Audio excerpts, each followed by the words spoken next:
पहला तीमुथियुस अध्याय 1। पौलुस की ओर से, जो हमारे उद्धारकर्ता परमेश्वर और हमारी आशा के आधार मसीह यीशु की आज्ञा से मसीह यीशु का प्रेरित है, तीमुथियुस के नाम, जो विश्वास में मेरा सच्चा पुत्र है, पिता परमेश्वर और हमारे प्रभु मसीह यीशु की ओर से तुझे अनुग्रह और दया और शान्ति मिलती रहे। जैसे मैंने मकिदुनिया को जाते समय तुझे समझाया था कि इफिसुस में रहकर कुछ लोगों को आज्ञा दे कि अन्य प्रकार की शिक्षा न दे और उन कहानियों और अनंत वंशावलियों पर मन न लगाए जिनसे विवाद होते हैं, और परमेश्वर के उस प्रबंध के अनुसार नहीं जो विश्वास से संबंध रखता है। वैसे ही फिर भी कहता हूँ, आज्ञा का सारांश यह है कि शुद्ध मन और अच्छे विवेक और निष्कपट विश्वास से प्रेम उत्पन्न हो। इनको छोड़कर कितने लोग फिरकर बकवाद की ओर भटक गए हैं, और व्यवस्थापक तो होना चाहते हैं, पर जो बातें कहते और जिनको दृढ़ता से बोलते हैं उनको समझते भी नहीं। पर हम जानते हैं कि यदि कोई व्यवस्था को व्यवस्था की रीति पर काम में लाए तो वह भली है, यह जानकर कि व्यवस्था धर्मी जन के लिए नहीं, पर अधर्मियों, निरंकुशों, भक्तिहीनों, पापियों, अपवित्रों और अशुद्धों, माँ-बाप के मारने वाले, हत्यारों, व्यभिचारियों, पुरुषगामियों, मनुष्य के बेचने वालों, झूठ बोलने वालों और झूठी शपथ खाने वालों, और इनको छोड़ खरे उपदेश के सब विरोधियों के लिए ठहराई गई है। यही परम धन्य परमेश्वर की महिमा के उस सुसमाचार के अनुसार है जो मुझे सौंपा गया है, और मैं अपने प्रभु मसीह यीशु का, जिसने मुझे सामर्थ्य दी है, धन्यवाद करता हूँ कि उसने मुझे विश्वासयोग्य समझकर अपनी सेवा के लिए ठहराया। मैं तो पहले निंदा करने वाला और सताने वाला और अंधेर करने वाला था, तो भी मुझ पर दया हुई, क्योंकि मैंने अविश्वास की दशा में बिन समझे बूझे ये काम किए थे। और हमारे प्रभु का अनुग्रह उस विश्वास और प्रेम के साथ जो मसीह यीशु में है बहुतायत से हुआ। यह बात सच और हर प्रकार से मानने के योग्य है कि मसीह यीशु पापियों का उद्धार करने के लिए जगत में आया, जिनमें सबसे बड़ा मैं हूँ। पर मुझ पर इसलिए दया हुई कि मुझ सबसे बड़े पापी में यीशु मसीह अपनी पूरी सहनशीलता दिखाए, कि जो लोग उस पर अनंत जीवन के लिए विश्वास करेंगे उनके लिए मैं एक आदर्श बनूं। अब सनातन राजा अर्थात अविनाशी अनदेखे अद्वैत परमेश्वर का आदर और महिमा युगानुयुग होती रहे। आमीन। हे पुत्र तीमुथियुस, उन भविष्यद्वाणियों के अनुसार जो पहले तेरे विषय में की गई थी, मैं यह आज्ञा सौंपता हूँ कि तू उनके अनुसार अच्छी लड़ाई को लड़ता रहे, और विश्वास और उस अच्छे विवेक को थामे रहे, जिसे दूर करने के कारण कितनों का विश्वास रूपी जहाज डूब गया। उन्हीं में से हुमिनयुस और सिकंदर हैं, जिन्हें मैंने शैतान को सौंप दिया कि वे निंदा करना न सीखें। पहला तीमुथियुस अध्याय 2। अब मैं सबसे पहले यह आग्रह करता हूँ कि विनती, प्रार्थना, निवेदन, धन्यवाद सब मनुष्यों के लिए किए जाएं, राजाओं और सब ऊंचे पद वालों के निमित्त, इसलिए कि हम विश्राम और चैन के साथ सारी भक्ति और गरिमा में जीवन बिताएं। यह हमारे उद्धारकर्ता परमेश्वर को अच्छा लगता और भाता भी है, जो यह चाहता है कि सब मनुष्यों का उद्धार हो और वे सत्य को भली भाँति पहचान ले, क्योंकि परमेश्वर एक ही है, और परमेश्वर और मनुष्यों के बीच में भी एक ही बिचवई है, अर्थात मसीह यीशु, जो मनुष्य है, जिसने अपने आप को सबके छुटकारे के दाम में दे दिया, ताकि उसकी गवाही ठीक समयों पर दी जाए।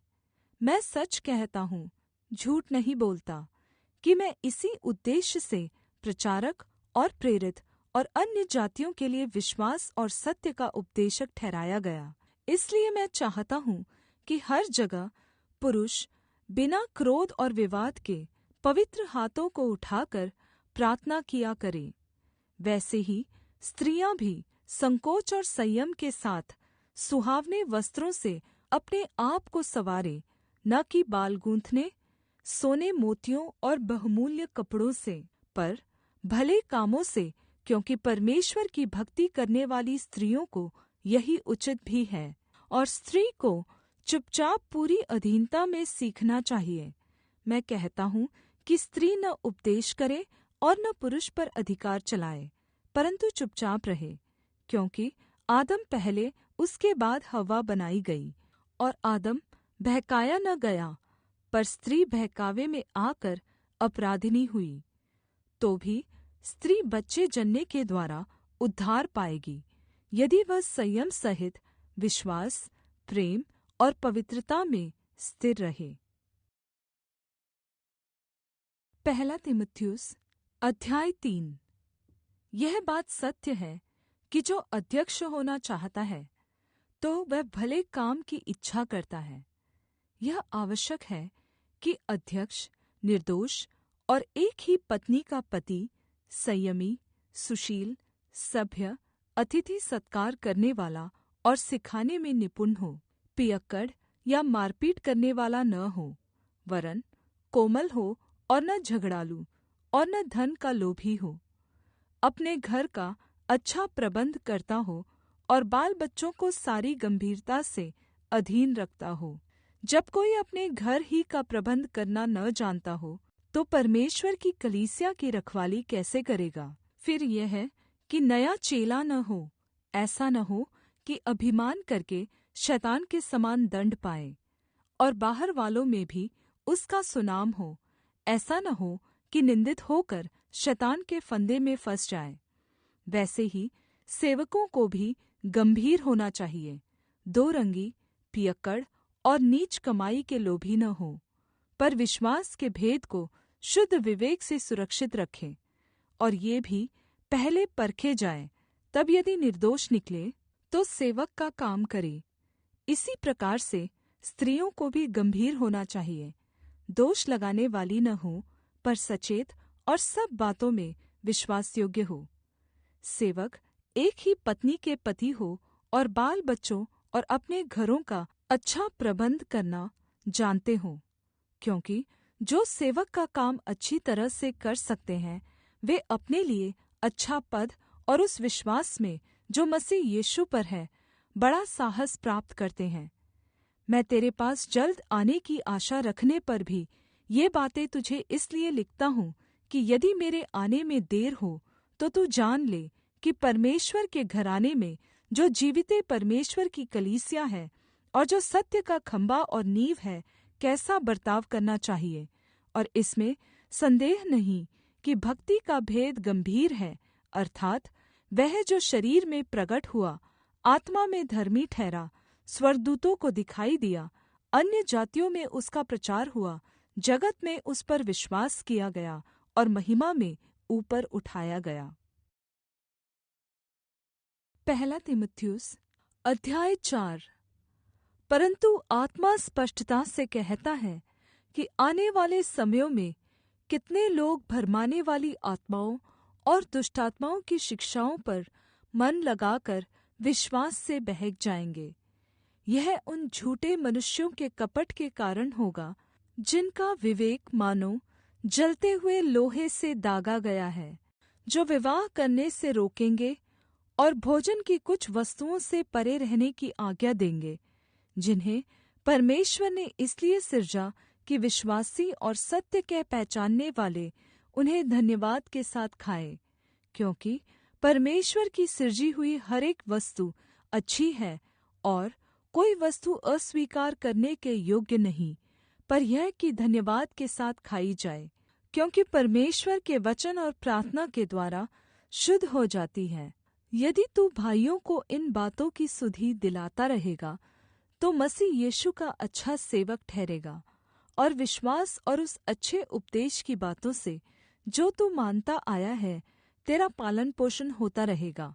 पर अशुद्ध और बूढ़ियों की सी कहानियों से अलग रह और भक्ति में खुद को प्रशिक्षित कर, क्योंकि देह के प्रशिक्षण से कम लाभ होता है, पर भक्ति सब बातों के लिए लाभदायक है, क्योंकि इस समय के और आने वाले जीवन की भी प्रतिज्ञा इसी के लिए है। यह बात सच और हर प्रकार से मानने के योग्य है, क्योंकि हम परिश्रम और यत्न इसलिए करते हैं कि हमारी आशा उस जीविते परमेश्वर पर है, जो सब मनुष्यों का और विशेष रूप से विश्वासियों का उद्धार करता है। इन बातों की आज्ञा देकर और सिखाता रहे। कोई तेरी जवानी को तुच्छ न समझने पाए, पर वचन, चाल चलन, प्रेम, विश्वास और पवित्रता में विश्वासियों के लिए आदर्श बन जा। जब तक मैं न आऊँ तब तक पढ़ने और उपदेश देने और सिखाने में लौलीन रहे। उस वरदान से जो तुझ में है और भविष्यद्वाणी के द्वारा प्राचीनों के हाथ रखते समय तुझे मिला था, निश्चिंत मत रह। उन बातों को सोचता रह और इन्हीं में अपना ध्यान लगाए रह, ताकि तेरी उन्नति सब पर प्रगट हो। अपनी और अपने उपदेश में सावधानी रख। इन बातों पर स्थिर रह, क्योंकि यदि ऐसा करता रहेगा तो तू अपने और अपने सुनने वालों के लिए भी उद्धार का कारण होगा। पहला तीमुथियुस अध्याय 5। किसी बूढ़े को न डांट, पर उसे पिता जानकर समझा दे, और जवानों को भाई जानकर, बूढ़ी स्त्रियों को माता जानकर और जवान स्त्रियों को पूरी पवित्रता से बहन जानकर समझा दे। उन विधवाओं का जो सचमुच विधवा है आदर कर, और यदि किसी विधवा के बच्चे या नाती पोते हो तो वे पहले अपने ही घराने के साथ आदर का बर्ताव करना और अपने माता पिता आदि को उनका हक देना सीखे, क्योंकि यह परमेश्वर को भाता है। जो सचमुच विधवा है और उसका कोई नहीं, वह परमेश्वर पर आशा रखती है और रात दिन विनती और प्रार्थना में लौलीन रहती है। पर जो भोग विलास में पड़ गई, वह जीते जी मर गई है। इन बातों की भी आज्ञा दिया कर, ताकि वे निर्दोष रहे। पर यदि कोई अपने रिश्तेदारों की, विशेष रूप से अपने परिवार की चिंता न करे, तो वह विश्वास से मुकर गया है और अविश्वासी से भी बुरा बन गया है। उसी विधवा का नाम लिखा जाए जो 60 वर्ष से कम की न हो, और एक ही पति की पत्नी रही हो, और भले काम में सुनाम रही हो, जिसने बच्चों का पालन पोषण किया हो, अतिथि की सेवा की हो, पवित्र लोगों के पाँव धोए हो, दुखियों की सहायता की हो, और हर एक भले काम में मन लगाया हो। पर जवान विधवाओं के नाम न लिखना, क्योंकि जब वे मसीह का विरोध करके सुख विलास में पड़ जाती हैं, तो विवाह करना चाहती हैं और दोषी ठहरती हैं, क्योंकि उन्होंने अपनी पहली प्रतिज्ञा को छोड़ दिया है। और इसके साथ ही साथ वे घर घर फिरकर आलसी होना सीखती हैं, और केवल आलसी नहीं, पर बकबक करती रहती और दूसरों के काम में हाथ भी डालती हैं और अनुचित बातें बोलती हैं। इसलिए मैं यह चाहता हूँ कि जवान विधवाएं विवाह करें और बच्चे जने और घर-बार संभाले, और किसी विरोधी को बदनाम करने का अवसर न दे, क्योंकि कई एक तो बहक कर शैतान के पीछे हो चुकी हैं। यदि किसी विश्वासिनी के यहाँ विधवाएं हों, तो वही उनकी सहायता करे कि कलीसिया पर भार न हो, ताकि वह उनकी सहायता कर सके जो सचमुच में विधवाएं हैं। जो प्राचीन अच्छा प्रबंध करते हैं, विशेष करके वे जो वचन सुनाने और सिखाने में परिश्रम करते हैं, दोगुने आदर के योग्य समझे जाएं, क्योंकि पवित्र शास्त्र कहता है, दावने वाले बैल का मुँह न बाँधना, क्योंकि मजदूर अपनी मजदूरी का हकदार है। कोई दोष किसी प्राचीन पर लगाया जाए तो बिना 2 या 3 गवाहों के उसको स्वीकार न करना। पाप करने वालों को सबके सामने समझा दे, ताकि और लोग भी डरें। परमेश्वर और मसीह यीशु और चुने हुए स्वर्गदूतों को उपस्थित जानकर मैं तुझे चेतावनी देता हूँ कि तू मन खोलकर इन बातों को माना कर, और कोई काम पक्षपात से न कर। किसी पर शीघ्र हाथ न रखना और दूसरों के पापों में भागी न होना। अपने आप को पवित्र बनाए रख।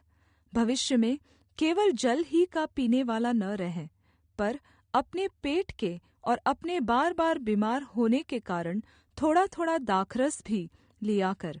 कुछ मनुष्यों के पाप प्रगट हो जाते हैं और न्याय के लिए पहले से पहुँच जाते हैं, लेकिन दूसरों के पाप बाद में दिखाई देते हैं। वैसे ही कुछ भले काम भी प्रकट होते हैं, और जो ऐसे नहीं होते वे भी छिप नहीं सकते। पहला तीमुथियुस अध्याय 6।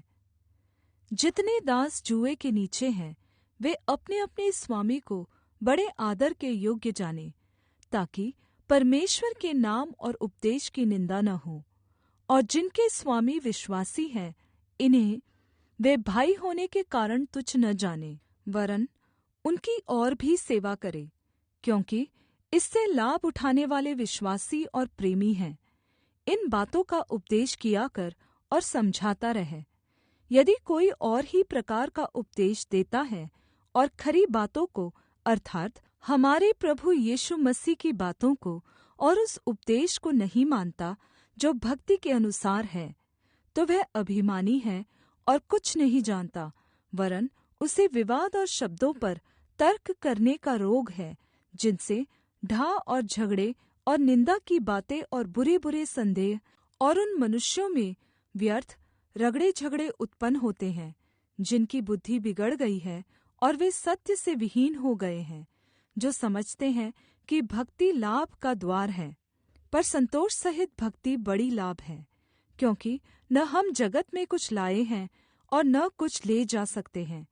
और यदि हमारे पास खाने और पहनने को हो, तो इन्हीं पर संतोष करना चाहिए। पर जो धनी होना चाहते हैं, वे ऐसी परीक्षा और फंदे और बहुत सी व्यर्थ और हानिकारक लालसाओं में फंसते हैं, जो मनुष्यों को बिगाड़ देती हैं और विनाश के समुद्र में डुबा देती हैं। क्योंकि रुपये का लोभ सब प्रकार की बुराइयों की जड़ है, जिसे प्राप्त करने का प्रयत्न करते हुए कितनों ने विश्वास से भटककर अपने आप को विभिन्न प्रकार के दुखों से छलनी बना लिया है।